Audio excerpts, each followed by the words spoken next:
Shalom, everyone. This is Brother Mac Woods, and I am a student here at King James Bible University. And today, I would like to bring forth a teaching that is entitled Spiritual Warfare, Part 1. Know Your Enemy. We know that this is a war that we are fighting, and it is a spiritual war. And before you go to war, you must know who you're going to war with.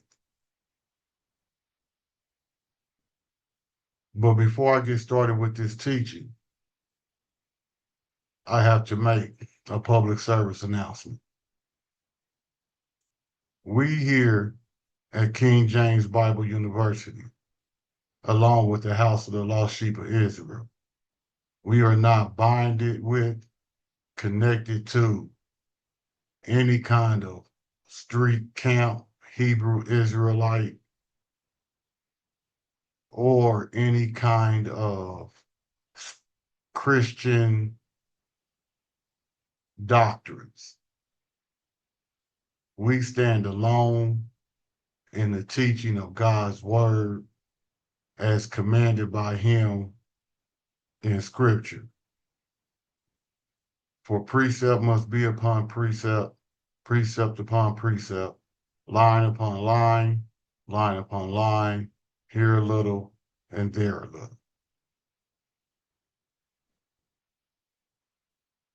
So let's get started with this teaching. First,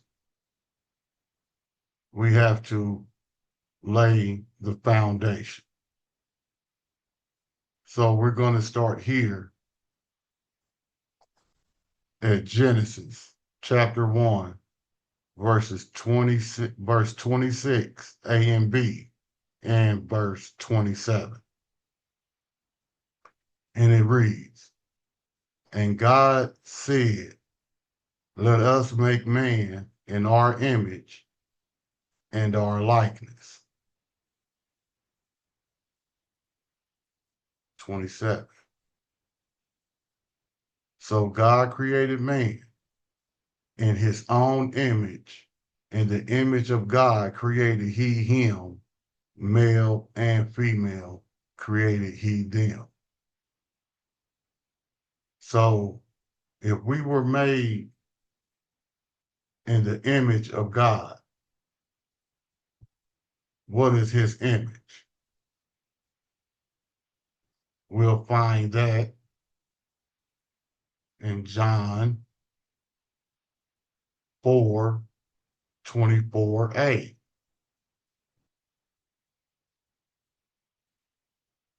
And it reads, God is the spirit. So when God made us, he made us in spirit form. So we, in the beginning, were spirits. So now, let's go to Psalms. Let's go to the book of Psalms.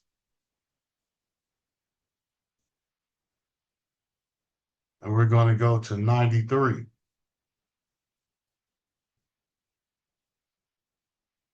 Verses 1 and 2.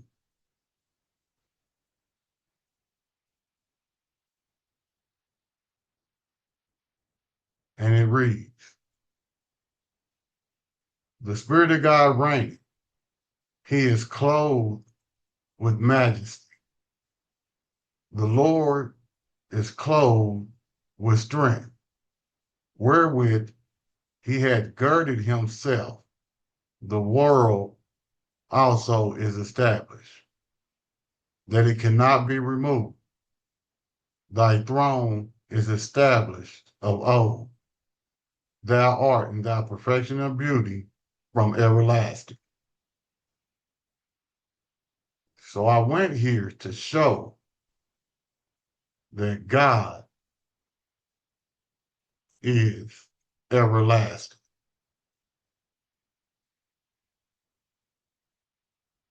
We're going to also go to Psalms 135,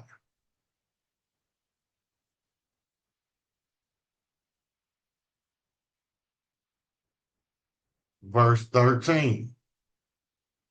Psalms 135 and verse 13. And it reads, Thy way, O Lord, endureth forever, and thy memorial, O Lord, throughout all generations. Again, his way endureth forever. So the point that I am trying to get across is that God is forever. There is no ending to God. So therefore, if we are in his image, which is spirit, that means what? Well, let's go to Wisdom of Solomon. Let me close this down. We're going to go to Wisdom of Solomon, chapter 2, verse 23.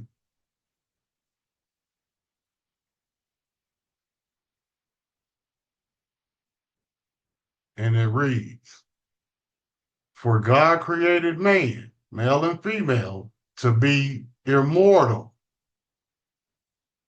and made him to be an image of his own eternity.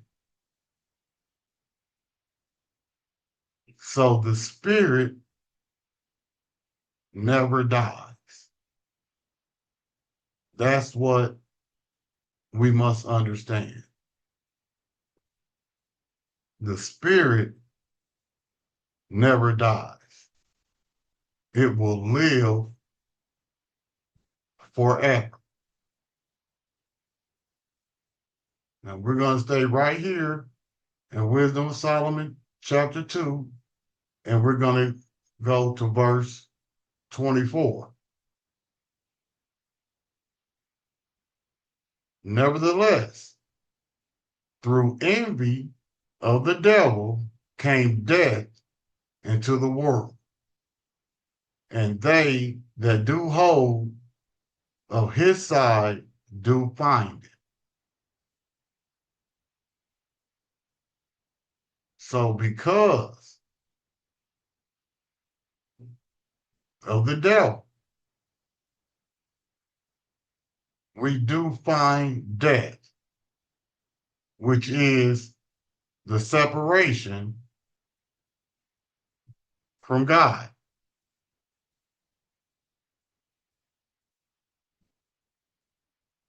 Let's look up envy.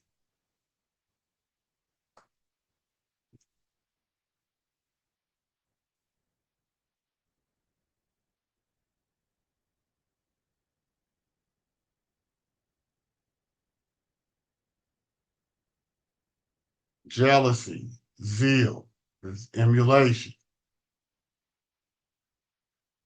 Envy is covetousness, emulation, bitterness, jealousy, strive for.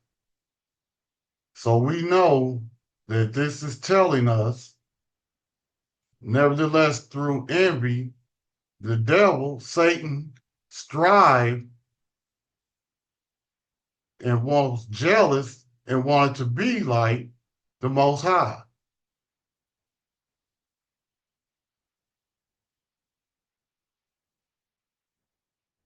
So now let's go to Genesis. We're going to go back to Genesis,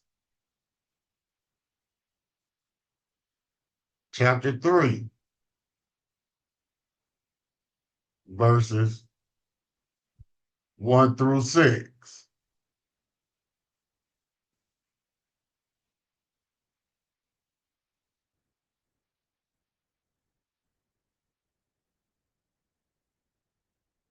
And it reads, Now the serpent was more subtle than any beast of the field, which the Spirit of God had made.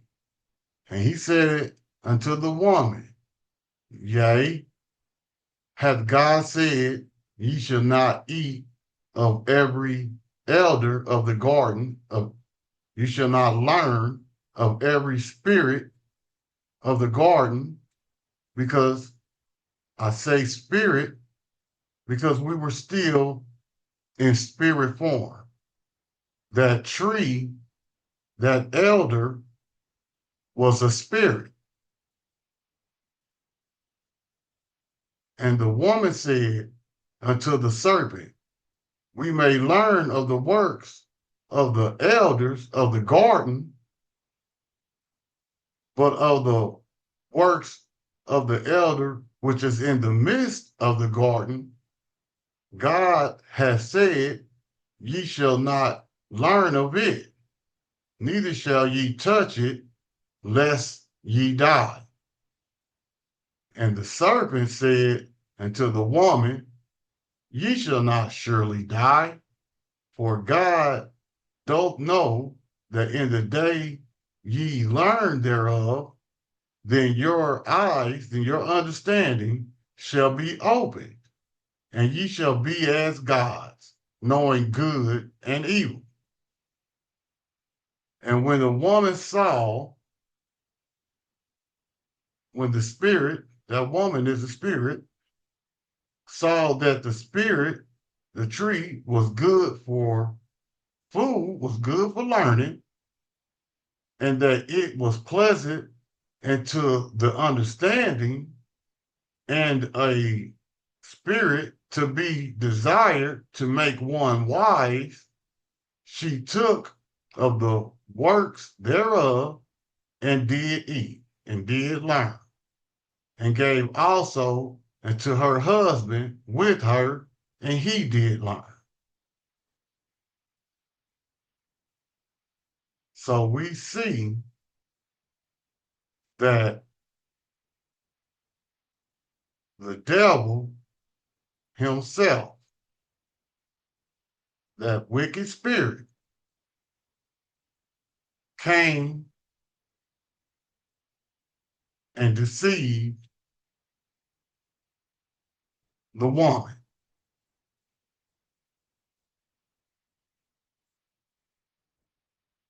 Now, how did he do this? Let's go to Second Corinthians.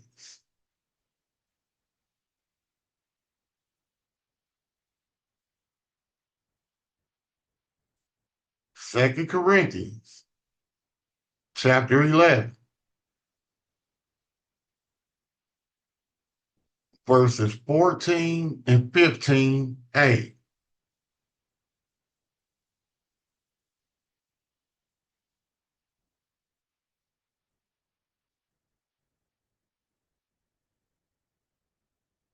And no marvel, for Satan himself is transformed into an angel of light. For that reason, it is no great thing if his ministers also be transformed as the ministers of righteousness. So he came as an angel of light. Let's let me show this. We're going to go back to Genesis.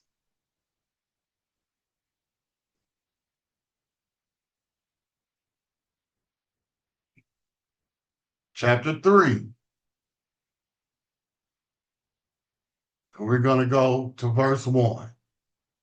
And it says, Now the serpent was more subtle than any beast of the field, which the Spirit of God had made. Let's look up subtle.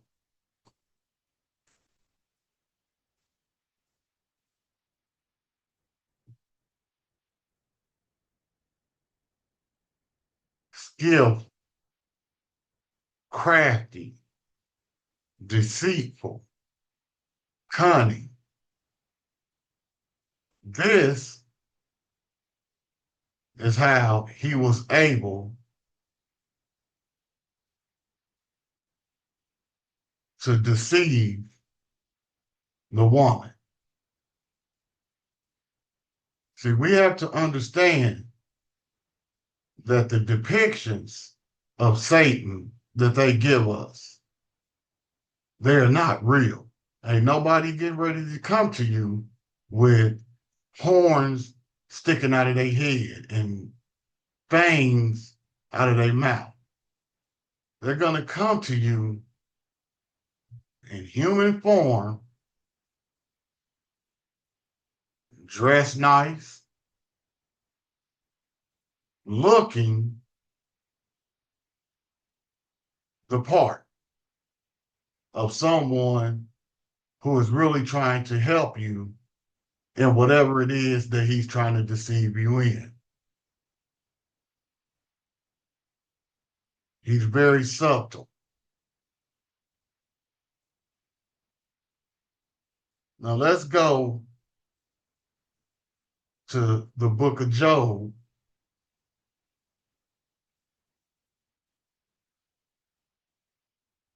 And we're going to go to chapter 1. And we're going to read verses 6 and 7.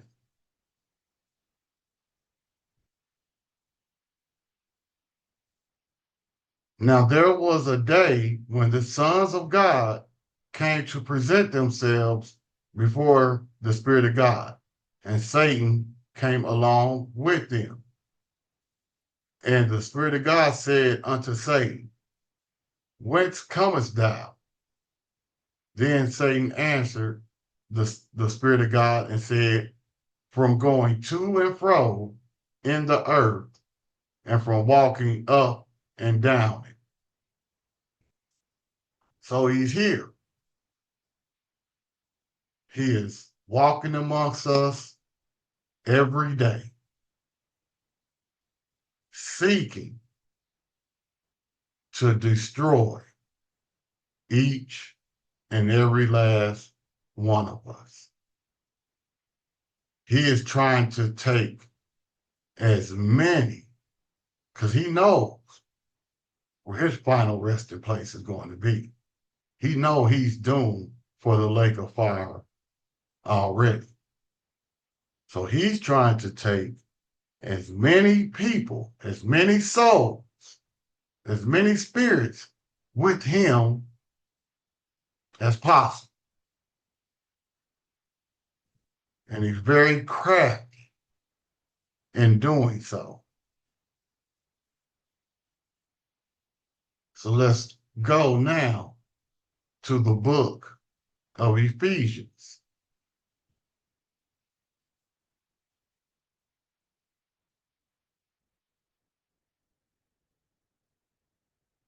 Chapter 2 and verse 2.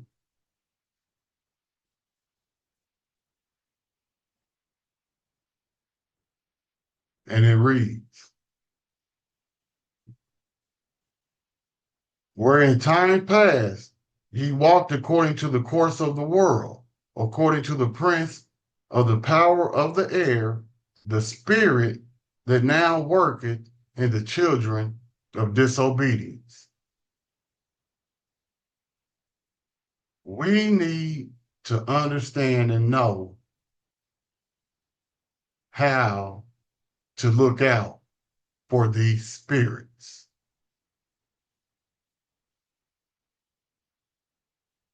because that's what is working in the man, the male or the female, is the spirit. You see the spirit of that person. So one of the spirits we know is the spirit of disobedience. When somebody just doesn't want to follow directions, and y'all know me, I've spoken on it before. I very much had that spirit of disobedience. And it's something that I am most definitely aware of. So I try to be obedient in everything. If they ask me to do something at work, I try, I am. I don't try. I am obedient and I do what is asked of me. Because I have to understand that that spirit of disobedience works in several different ways. If I can't follow the directions that my supervisor or my boss give me at work, because I am there to do a job, how can I be obedient in the kingdom? You could say, oh man, that's down here on earth. Ain't nobody gonna be disobedient to God. We are disobedient to God every day. Every day. I know I was, and I do my best to live in obedience, not disobedience. Let's see, let's see some other spirits that we need to recognize and get rid of. Let's go to Hosea. We're going to go to the book of Hosea.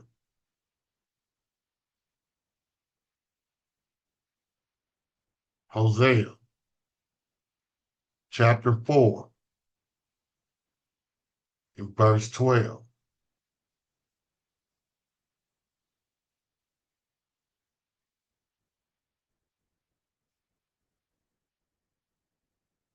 And it reads, my people ask counsel of their stocks. Let's see and get some understanding on what these stocks are.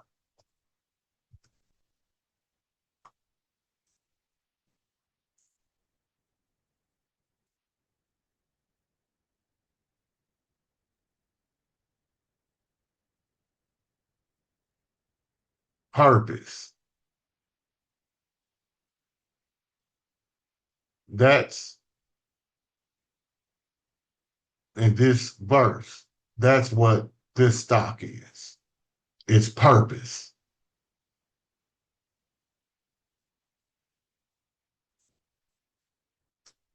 So it says, my people ask counsel at their purpose and their staff. We have to see what staff is.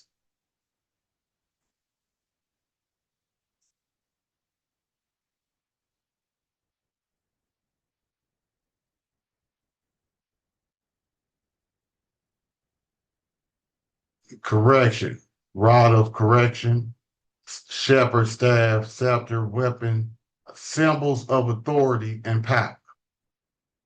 That's what this staff is. It's an elder, it's A king is a ruler, a prophet, someone over them.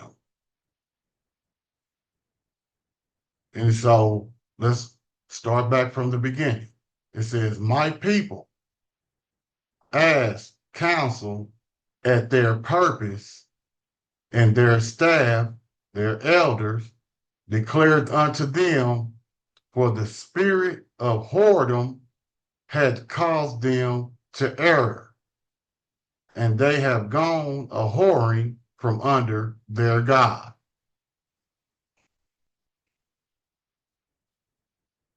We have to get rid of that spirit of whoredom, going around serving all these other gods, idolatry. We, as a nation of people, are caught up and have a spirit of whoredom.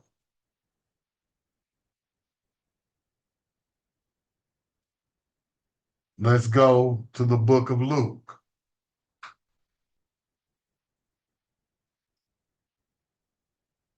Luke chapter 4,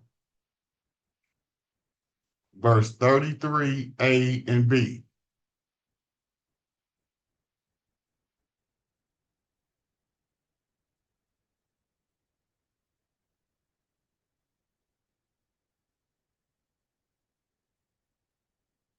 That's 35. I'm in the wrong place.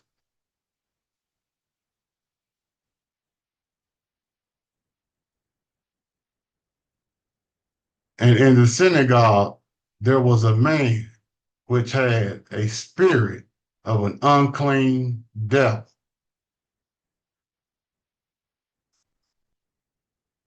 So we know this is another spirit that we have to look out for. The spirit of an unclean devil, just someone who is evil. And, them people who just never do, just no good in them. We have to watch out for these type of people, these type of spirits. Acts chapter 16 in verse 16.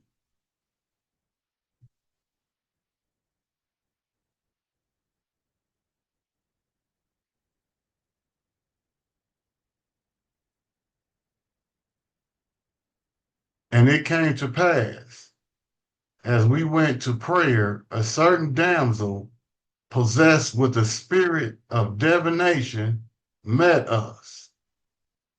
Let's see what this divination is.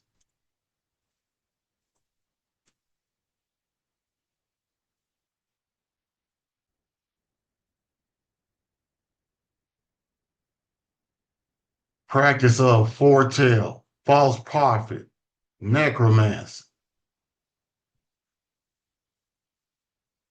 witchcraft, sorcery. So she had a spirit of witchcraft, of sorcery, and brought her masters much gain by soothsaying. Let's see what soothsaying is.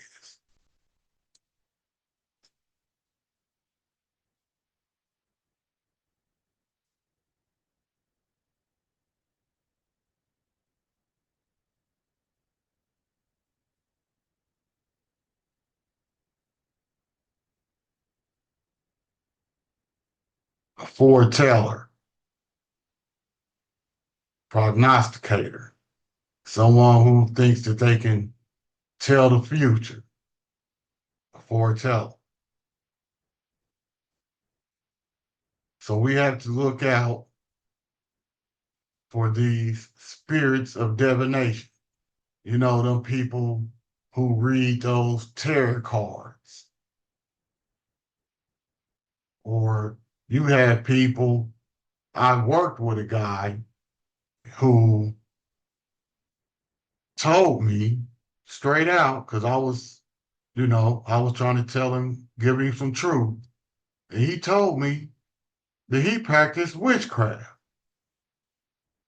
And this was of our nation. This was a man of our nation. Clearly, he's not Israel. He's just of Israel.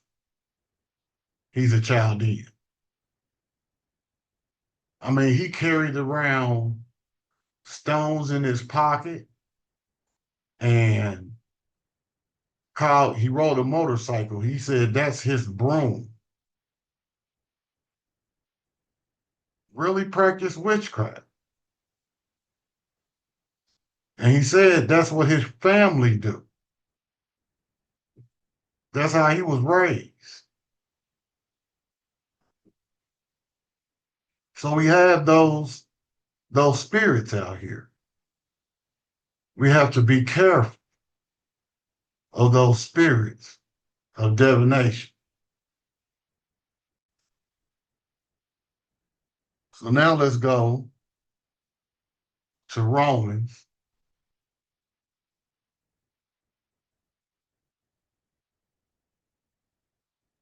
chapter 8, verse 15.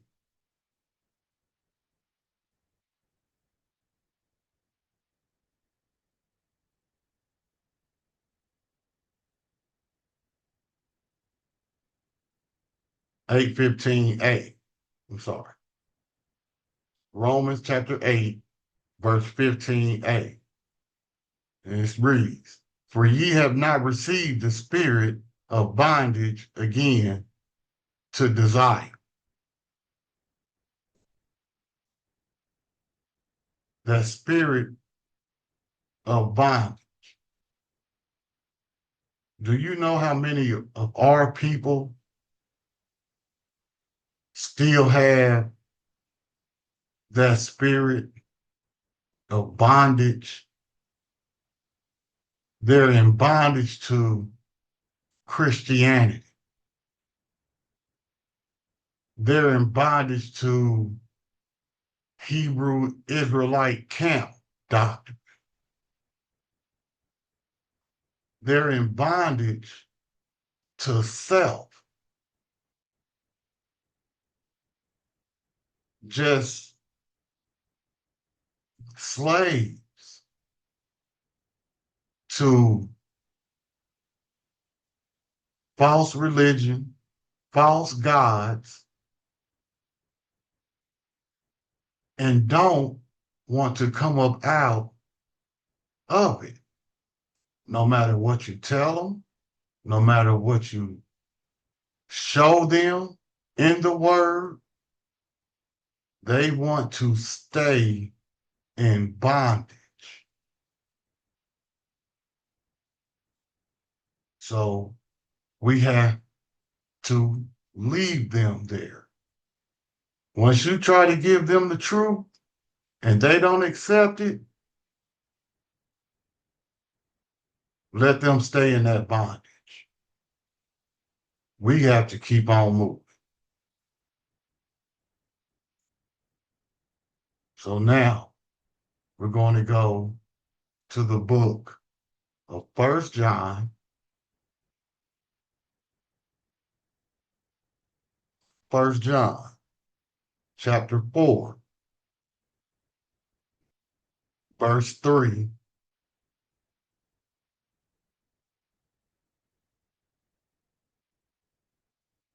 and it reads, "And every spirit that confesses not that Jesus Christ is come in the flesh is not of God.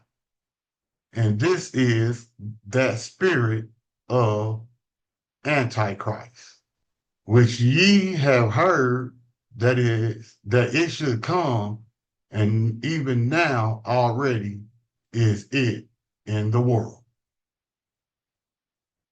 We have to be on the lookout for that spirit of Antichrist.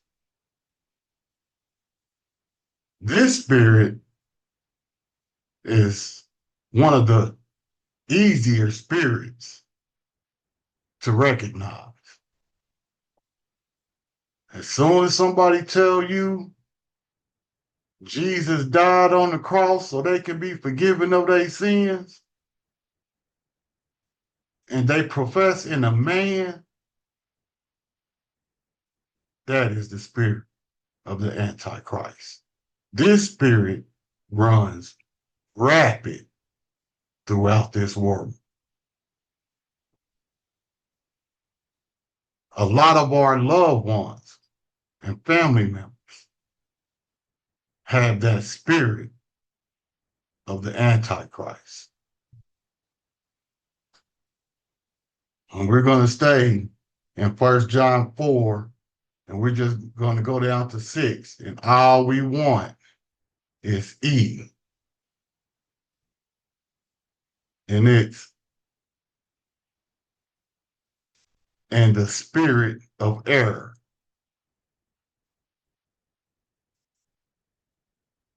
That spirit of error. Just don't want to do right. Just live their life in constant confusion and constant disarray. No kind of structure. You know, this spirit is just all about him. Let's see what error. Can we just go to this?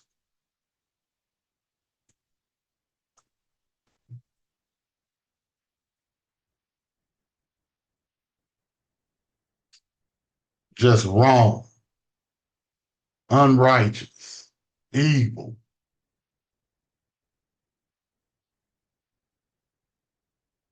We go here. A transgression, iniquity, folly. Just this is what their life is.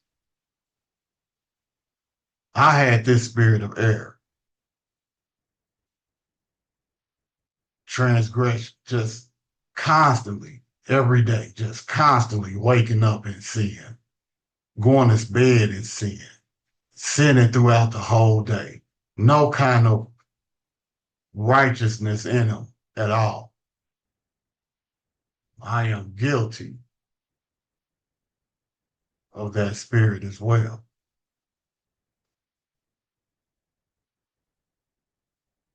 So now let's go back to the book of Acts,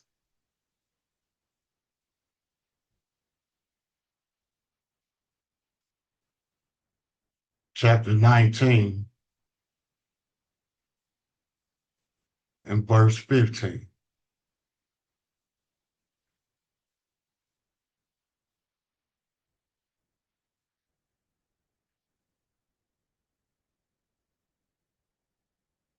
And it reads, and the evil spirit answered and said, Jesus I know, and Paul I know, but who are ye?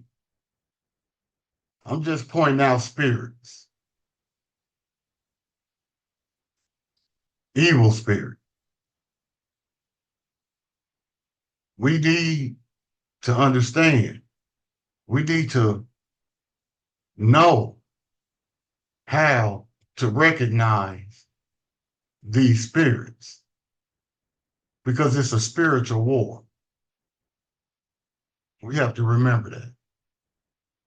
It's a spiritual war. It's because your spirit is going to live forever, either in paradise or the lake of fire. Either way, it's going to live forever. So we need to make sure we understand and we know what we are up against, the spirits that we are at war with. Let's go to First Kings.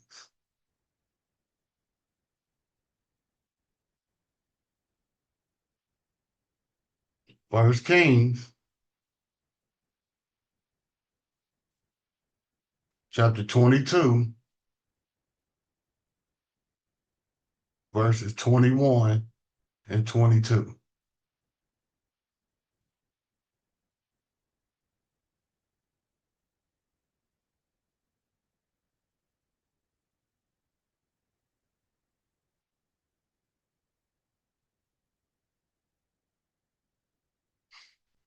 And there came forth a spirit and stood before the Spirit of God and said, I will persuade him.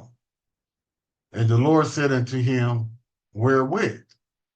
And he said, I will go forth and I will be a lying spirit in the mouth of all his prophets. And he said, thou shalt persuade him and prevail also. Go forth and do so. We cannot be liars.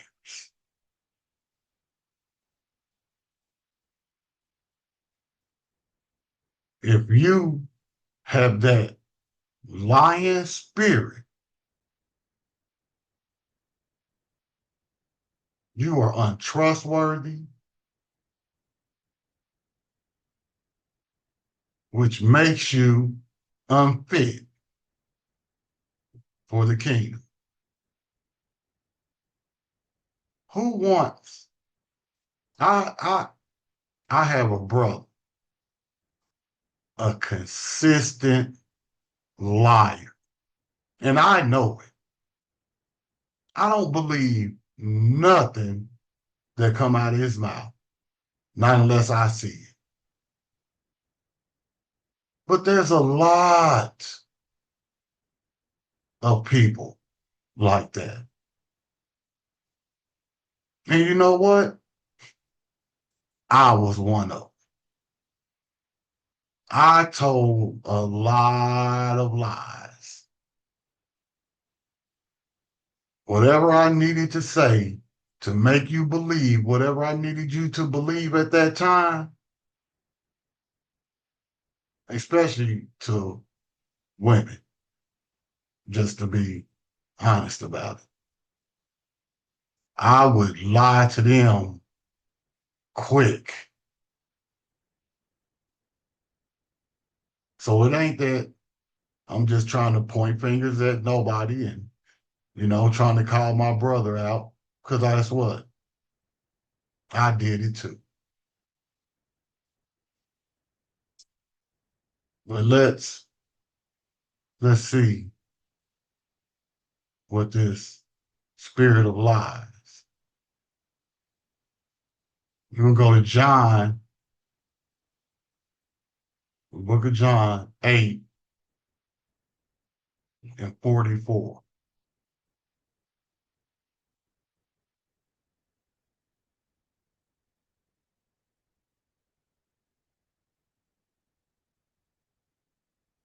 And what it reads,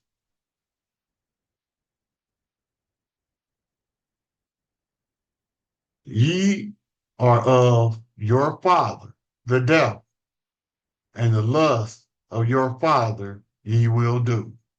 He was a murderer from the beginning and abode not in truth. because there is no truth in him. When he speaketh a lie, he speaketh it of his own, for he is a liar and the father of it.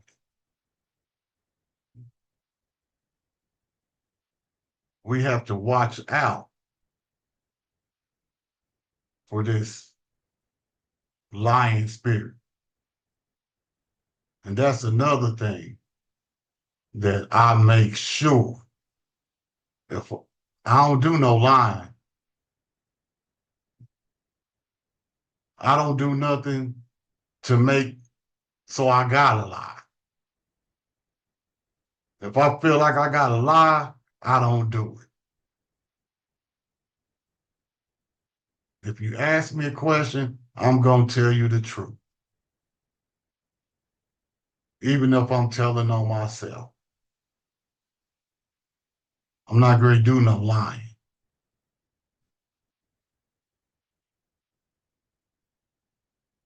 And we're gonna go to John 6:63. John 6:63, A and B.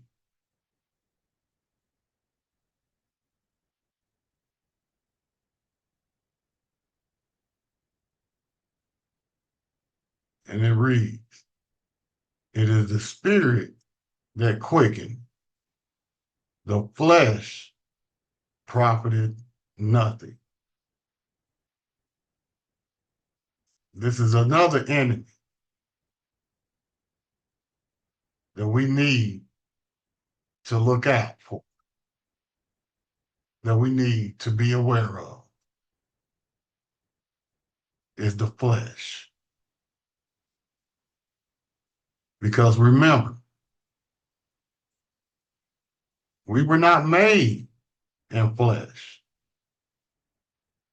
Flesh only came after we sinned so that we could see the spirit. So we can see what we're doing. So you can see that flesh. Because if you can see it, how can you deny it? But somehow we still deny being that light. No, I ain't. I don't get down like that. I don't cheat. Just lying. But we have to be aware of this flesh. Let's go to Romans chapter 7 and verse 5. And it reads, for when we were in the flesh, the motions of sin, which were by the law, did work in our members to bring forth works unto death. When you are living in that flesh, that's all that you're doing. It's bringing forth works unto death, to the separation of your heart.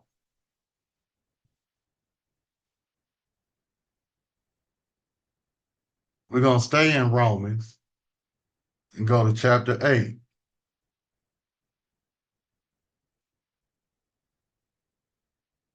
We're going to go to 12 and 13, A and B. Chapter 8, verse 12, 13, A and B.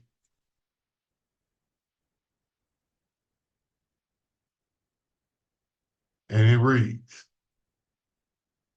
for that reason, brethren, we are debtors not to the flesh to live after the flesh. For if ye live after the flesh, ye shall die. So we're not supposed to live after the flesh. So what is after the flesh? What is the works of the flesh? We all know where I'm going. Galatians chapter 5, verses 19 through 21. Oh, that's not even right verses. Let's not go down. Galatians chapter 5, verses 19 through 21. And it reads, now the works of the flesh are manifest, are made known, which are these: adultery, fornication, uncleanness, lasciviousness, idolatry, witchcraft, hatred, variance, emulations, wrath, strife, seditions, heresies, envy, murders, drunkenness, revelings, and such like, of the which I tell you before, as I have told you in times past, that they which do such things shall not inherit the kingdom of God. When you living in that flesh, you are caught up in that. You are caught up in something or several things that's in there verses 19 through 21. I know I was caught up in several of them.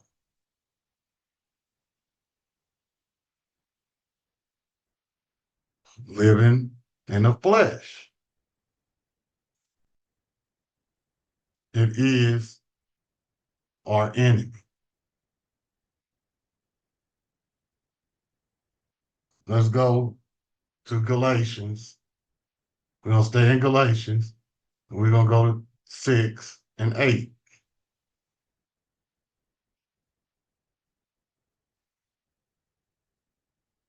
And it reads, for he that soweth to his flesh shall of the flesh reap corruption. That's all I wanted. 6a, I'm sorry. It's Galatians chapter 6, 8a. That's all I wanted. For he that soweth of his flesh, the soweth to his flesh, shall of the flesh reap corruption. That's all we got coming. Look at the world, full of flesh living, just as corrupt as all get out. Everybody is corrupt, can't be trusted. Everybody trying to do what's best for themselves. Everybody's looking out for themselves. That's all we see in this corrupt world that we live in today. Let's go to Ephesians chapter 2 and verse 3.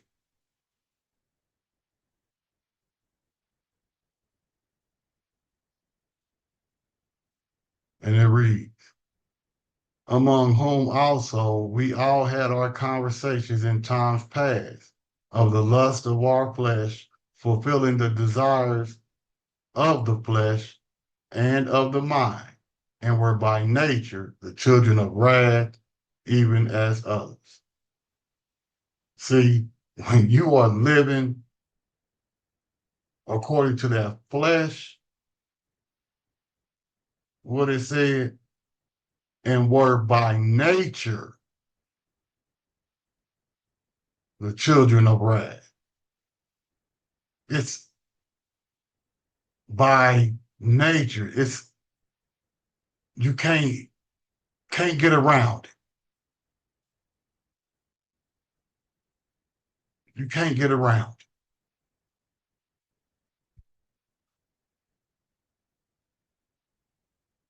Let's go back to 1 John chapter 2,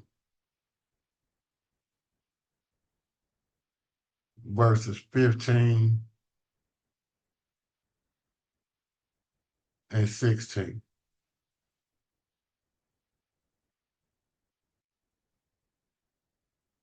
And it reads, love not the world, neither the things that are in the world.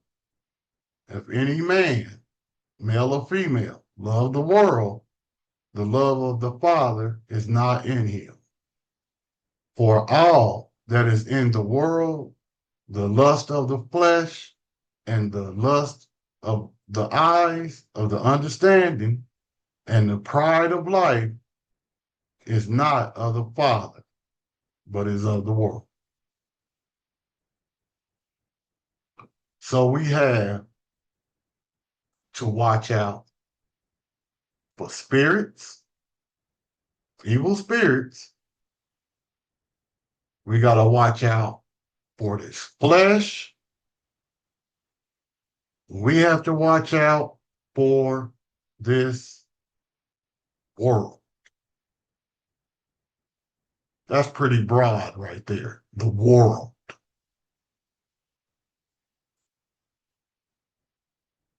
We cannot be part of this world.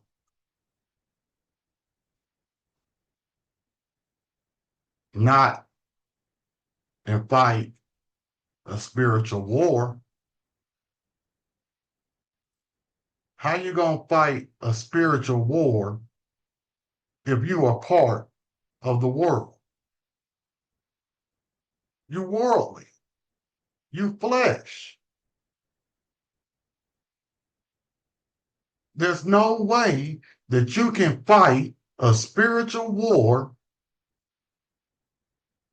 in the flesh. It's impossible.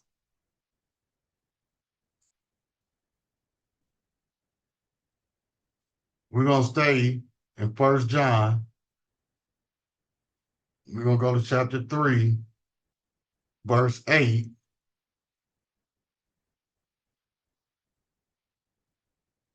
And we just want A and B. Verse 8, A and B.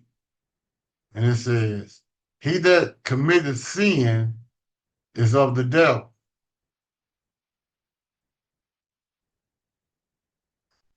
He that committeth sin is of the devil, for the devil sinned from the beginning. That's what the world gets you. You are of the devil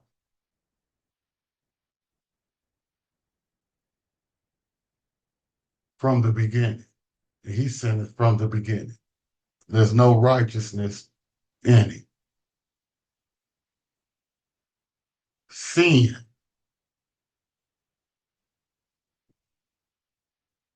We have to look out for sin. We can't be sinners and fight a spiritual war.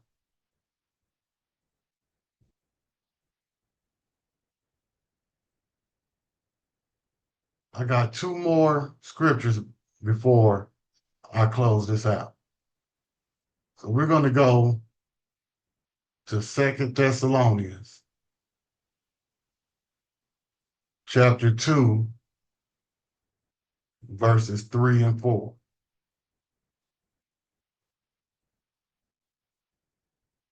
Oh, I'm in the wrong one. Chapter 2, verses 3 and 4.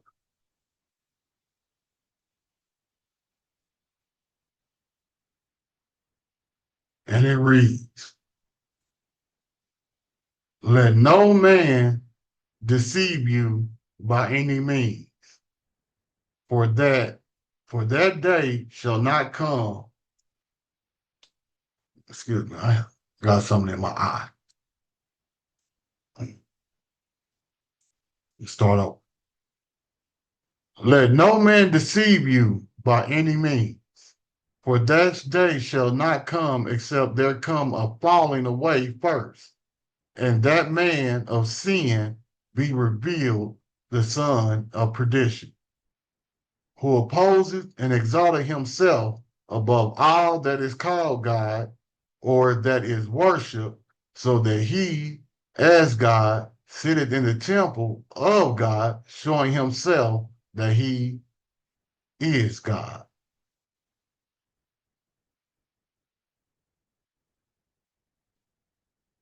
We have our people who are caught up in this right now as we speak. They serve man. They have been deceived by man. That's male and female. And how have they been deceived by man? Let's go to his last passage in Isaiah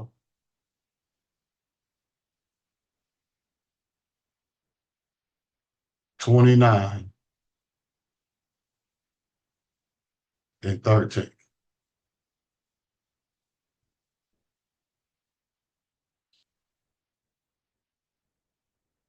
And it reads, wherefore the Lord said, for as much as this people draw near me with their mouth and with their lips do honor me, but have removed their heart from me, far from me, and their desire toward me is taught by the precepts of men. That's how. So we have to, in the closing of this teaching, we have to beware of spirits. We have to beware of this flesh. We have to beware of sin. And we have to beware of man.